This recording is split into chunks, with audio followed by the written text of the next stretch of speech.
मंडळी नमस्कार. जसं की तुम्हाला माहिती आहे शोचा नवीन प्रोमो आलेला आहे आणि त्याच्यामध्ये आपल्याला सूरजचं आणि पॅडी दादाचं जे आहे ते खटकलेलं दिसत आहे.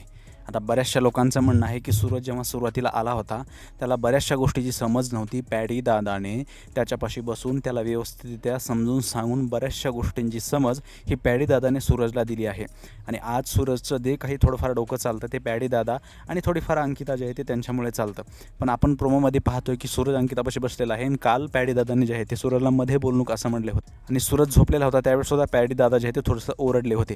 तर आता पॅडी दादा त्याला हक्काने ओरडतात. एक बाप मुलाचं नातं जे आहे ते आपल्याला त्याच्यामध्ये दिसून येतं. मात्र आज त्यांचं काहीतरी खटकलेलं आपल्याला दिसत आहे, ज्याच्यामध्ये पॅडी दादा सूरजला म्हणतायत की तू आता इथून पुढे चुकीचा वागलास तरी मी तुला काही बोलणार नाही आहे. म्हणजे पॅडी दादा त्याला समज देण्याचा प्रयत्न करतायत. पण बऱ्याचशा लोकांचं असंही म्हणणं आहे की सूरजला त्याचा स्वतःचा गेम खेळू द्या, तुम्ही त्याला तुमच्या जे आहे ते वशमध्ये ठेवता आहे आणि तुम्हाला प्रसिद्धी पाहिजे आहे म्हणून तुम्ही सूरजच्या पुढं करता, असंही बऱ्याचशा लोकांचं पॅडी दादाला म्हणणं आहे.